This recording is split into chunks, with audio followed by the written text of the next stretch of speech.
अब मजा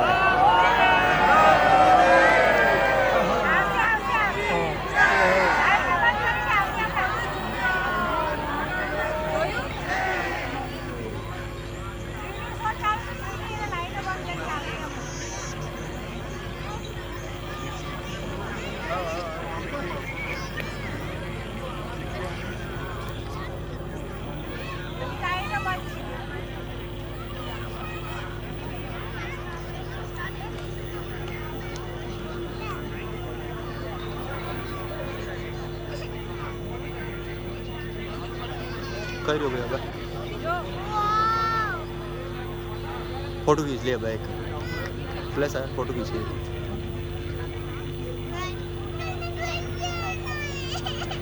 heart rate है तो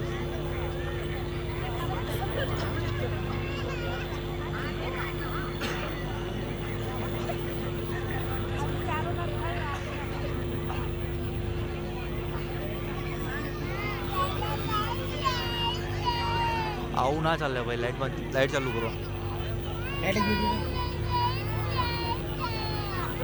जनरेटर चालू करो।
शङ्कररूपिणं यमाश्रितो हि वक्रोऽपि चन्द्रः सर्वत्र वन्द्यते। भवानी शङ्करौ वन्दे श्रद्धाविश्वासरूपिणौ याभ्यां विना न पश्यन्ति सिद्धः स्वान्तः स्थमीश्वरौ। त्वं त्रिभुवन गुरुवेद बखाना आन जीव पावर का जाना। विश्वनाथ ममनाथ पुरारी त्रिभुवन महिमा विदित तुम्हारी।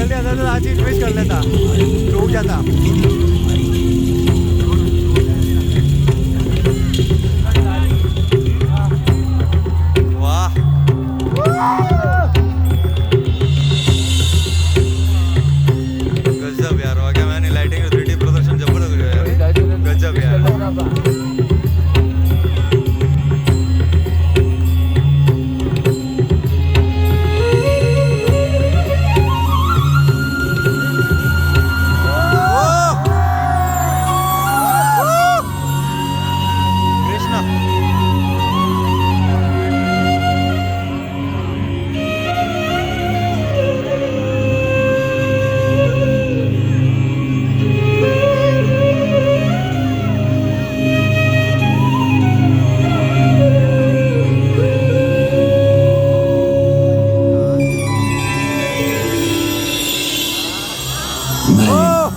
विश्वास बोलता, मैं सर्वव्यापी हूँ।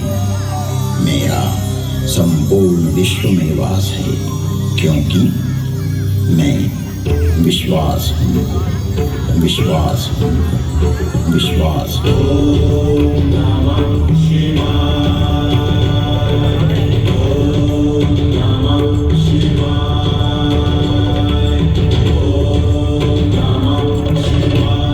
इस अंतहीन ब्रह्मांड में प्रचंड प्रलय करता एवं प्रलय नियंत्रक मैं ही हूँ। मेरा विज्ञान रूपी विधाता एवं विष्णु इतना विकसित, विस्तृत और व्यापक है, जो कि जीव मात्र की क्रिया, प्रतिक्रिया, विचार, सुविचार, कर्म, सुकर्म तथा जन्म जन्मांतरों की सारी चेष्टाएं इस प्रकाश पुंज में संरक्षित रखता है और फल सुफल का प्रतिफल यहीं से प्रादुर्भूत होकर परिणाम में परिवर्तित होता रहता है। मेरी इस संरचना में से किसी का कोई भी किया हुआ कर्म मिटाया नहीं जा सकता। जन्म हेतु सब कह पितु माता, कर्म शुभा शुभ देहि विधाता। जन्म का कारण तो माता पिता ही होते हैं, लेकिन शुभ और अशुभ कर्मों का फल तो विधाता रूपी विज्ञान ही देता है। यही है उद्भव, पालन एवं विलय की प्रक्रिया। इस ब्रह्मांड का संचालन मेरा ज्योति स्वरूप लिंग स्वतः ही संचालित करता रहता है। यहाँ एक स्पष्टता आवश्यक है कि पुरुष नपुंसक नारी वा जीव चराचर कोई, सर्वभाव भज कपट तजी, मोहि परम प्रिय सोई। इस चराचर जगत में व्याप्त जीव मात्र, चाहे वो पुल्लिंग हो, स्त्रीलिंग हो, नपुंसकलिंग हो या चराचर जगत में किसी का भी प्रतीक हो, अर्थात किसी भी लिंग का जीव हो, कपट छोड़कर जो भी सर्वभाव से मुझे बचता है वही मुझे परम प्रिय है। यहाँ लिंग का अभिप्राय श्रेणी, वर्ग, वर्ण, विभाग से है, किसी के प्रतीक से है, न कि कोई अंग विशेष।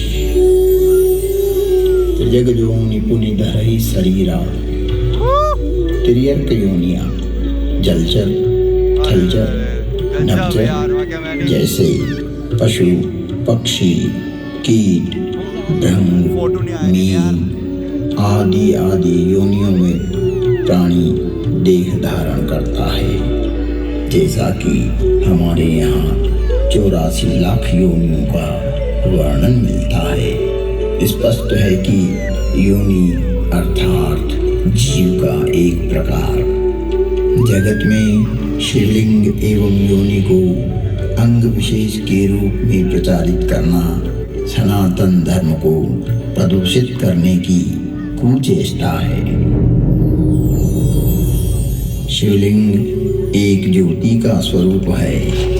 आज भी शिव के 12 स्थान ऐसे हैं जिन्हें ज्योतिर्लिंग ही कहा जाता है। जो प्रतीक यहाँ प्रदर्शित किया जा रहा है यह है शिवलिंग। और अंतरिक्ष में चारों तरफ घूमती हुई वो सारी योनियां हैं। यह है मूल स्वरूप जो यहाँ उद्घाटित किया गया ताकि जगत में व्याप्त भ्रांतियां दूर हों। शिव में विश्वास, उनकी व्यापकता एवं विराटता ही शिव के प्रकाश पुंज की संज्ञा है। अर्थात शिवलिंग शिव की पहचान का द्योतक है, एक चिन्ह है, एक प्रतीक है।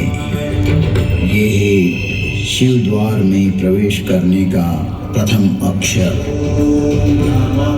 शिव है द्वार एक भीतरी प्रवेश के लिए। यह है प्रतीक। इस स्पष्टता के उपरांत भी भ्रामक अर्थ प्रचारित करना उचित नहीं है।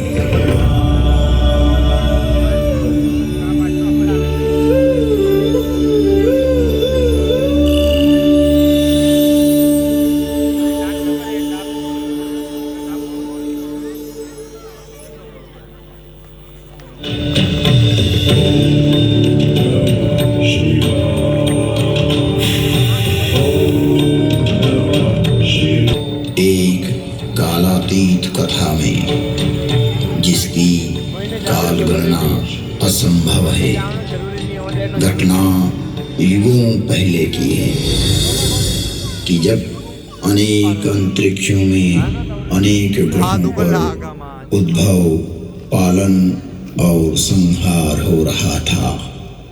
अर्थात कई सारी सृष्टियों का प्रादुर्भाव और विलय हो रहा था। कई वहाँ की सभ्यताएं विकसित हो रही थी तो कोई नष्ट हो रही थी। और वर्तमान में भी यही क्रम अनंत कालों से चल रहा है और अनंत कल्प कल्पांतरों तक चलता ही रहेगा। यह अंतहीन क्रम है, परंतु यह घटना इस पृथ्वी नामक ग्रह की है कि जब यहाँ सब कुछ निशब्द था, समस्त पृथ्वी जल आप्लावित थी, तभी भगवान विष्णु ने वराह रूप धारण कर पृथ्वी के कुछ भाग को जल से बाहर निकाला, जिससे कालांतर में इस पृथ्वी पर जीव पनपने लगा। और एक बड़ी काल गणना के बाद यहाँ मानव पैदा हुआ, किंतु उसे किसी प्रकार का बोध नहीं था, किसी भी प्रकार की अभिव्यक्ति की समझ नहीं थी। ना तो उस समय शब्द था, ना कोई वर्णाक्षर।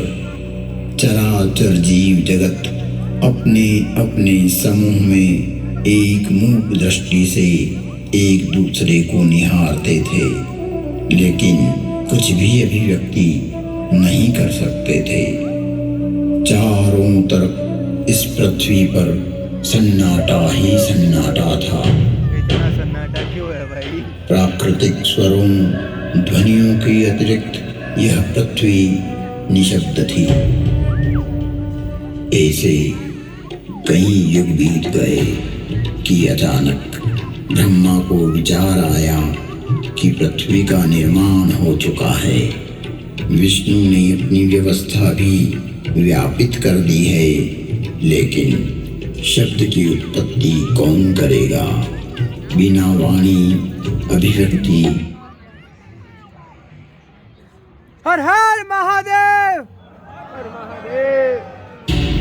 कि देवों के देव महादेव ही इस सृष्टि में शब्द की स्थापना कर सकते हैं।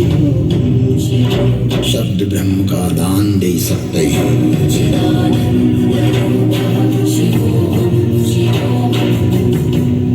परंतु शिव का समय अधिकतर समाधि में ही व्यतीत होता था। जगत में वेद की स्थापना के लिए,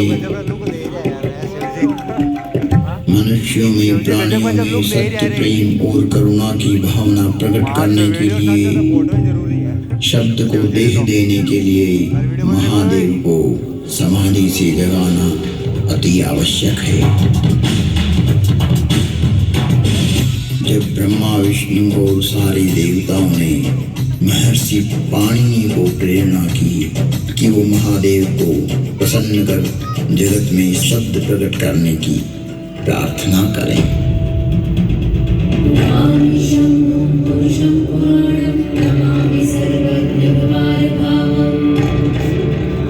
महर्षि पाणिनि की निष्प्रिय एवं जगत कल्याण की भावना से की गई तपस्या ने भगवान शिव की समाधि में विघ्न डाला।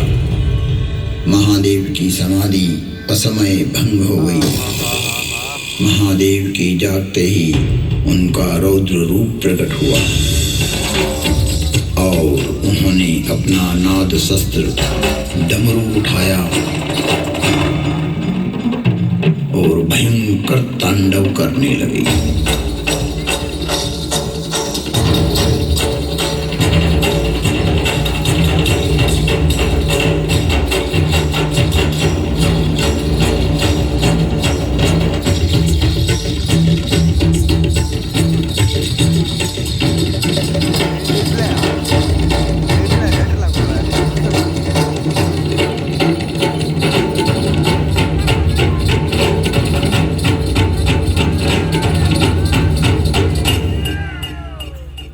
इतना भयंकर तांडव किया कि पृथ्वी हिलने लगी, आकाश में बिजलियां कौंधने लगी। पृथ्वी को हिलते देख ब्रह्मा ने सोचा कहीं प्रलय की वेला तो नहीं आ गई। चारों तरफ समुद्र में उफान आ रहा था। हवाएं चक्रवात का रूप लेकर आकाश की ओर बढ़ रही थी। पूरी पृथ्वी अपनी दूरी पर ऐसे डोलने लगी मानो पृथ्वी समुद्र पर तैर रही हो। तब महादेव ने अपना डमरू बजाया और असमय समाधि में हुए विघ्न के कारण तांडव करते हुए मानो अपने इस नाद से संसार को बधिर कर देंगे, इस सृष्टि को समाप्त कर देंगे और उसकी तीव्रता को प्रकट करते हुए प्रचंड एवं भीषण गंभीर ध्वनियां पैदा करते हुए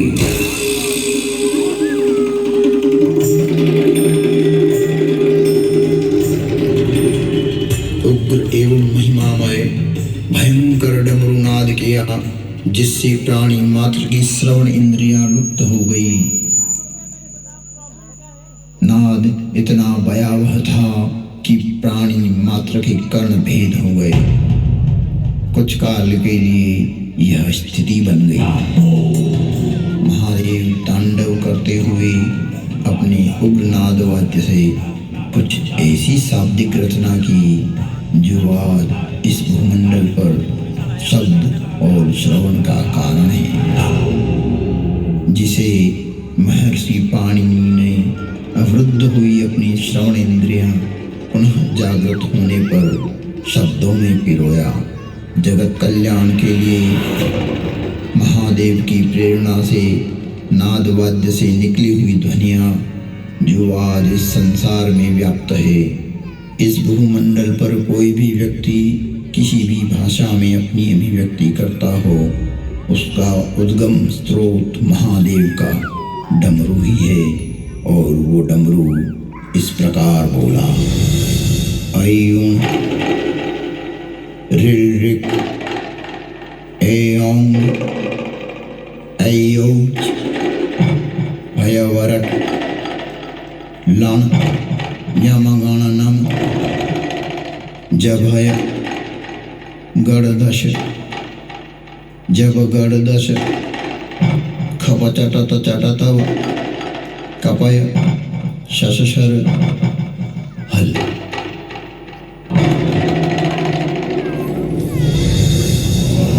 ऐं ऋ ऐं ऐऔच भयवरट लण यमगणनम जभय गणदश जब गणदश खपचटत चटतव कपय शशशर हल। यह था शिव का नाद शस्त्र से उत्पन्न हुआ शब्द व्याकरण।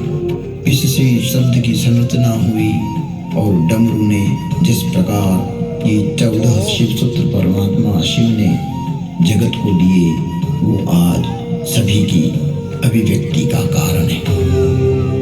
इति माहेश्वराणि सूत्राणि अनादि संज्ञार्थानि ऐसा मंत्या इतः हकारादि स्वकार उच्चारणार्थ लण्मध्येऽपि तत्संज्ञकः हलन्त्यम् अदर्शनं रूप तस्य रूप आदिरन्तेन सहिता उकालो जस्त्वदीर्घप्लुत आदि संज्ञाओं उच्चैरुदात्तः निच्चैरुदात्तः समाहारः स्वरितः मुखनासिका वचनोनुनासिक तुल्यास्य प्रयत्नं सवर्णं ऋल्लिवर्णयोर्मिथ सावर्ण्यवाच्यम् अनुदित सवर्णस्य चाप्रत्यय परः सन्निकर्षः संहिता हलुनन्तरा संयोग सुप्तिगन्तं पदम् तदुपरान्त अत्सन्धि हलसन्धि विसर्ग संधि अजन्त पुर्लिंगाः अजन्त स्त्रीलिंगाः अजनन्त पुर्लिंगा हलन्त पुर्लिंगा हलन्त स्त्रीलिंगा हलन्त नपुंसकलिंगाः अव्यानि द्वादयः अदादयः जुहोत्यादयः दिवादयः स्वादयः तुदादयः रुधादयः तनादयः क्रियादयः चुरादयः पूर्वकृदन्तं कृदन्ते गुणादयः उत्तरकृदन्तं विभक्त्यर्थाः केवल समासः अव्ययी भाव तत्पुरुषः बहुव्रीहि द्वन्द्वः समासान्ताः साधारण तद्वित प्रत्ययाः। शिव के नाद तांडव के बाद संज्ञा संधि औष्ठ जिह्वा कंठ नासिका पुल्लिंग स्त्रीलिंग नपुंसकलिंग आदि आदि वर्णों की उत्पत्ति के स्थान तय हुए। वाणी में व्यापकता आई, वाणी की श्रेणियां निर्धारित हुई, वर्ण का लिंग तय हुआ। मुख और नासिका से एक साथ उच्चारित होने वाले वर्णों की उत्पत्ति हुई, जो लघु सिद्धांत कौमुदी में संक्षिप्त रूप से वर्णित है, जिसका विस्तार सिद्धांत कौमुदी में प्रतिपादित हुआ है, जिसे हम अल्प समय में अभिव्यक्त नहीं कर सकते। शिव के निनाद तांडव के उपरांत महर्षि पाणिनि ने शब्द की रचना की और अक्षर को रूप देने के लिए प्रथम प्रार्थना की। नत्वा सरस्वतीं देवीं शुद्धांगुन्यां करोम्यहं पाणिनीय प्रवेशाय लघु सिद्धांत कौमुदी। महर्षि पाणिनि ने विनय कर लघु सिद्धांत कौमुदी की रचना की, जो आज इस जगत में सर्व भाषाओं का मूल है, जो कि सनातन है, शाश्वत है।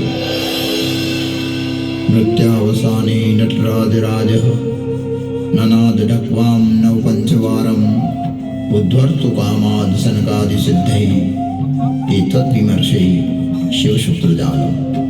तुम त्रिभुवन गुरुवेद बखाना आन जीव पावर का जाना विश्वनाथ ममनाथ पुरारी। त्रिभुवन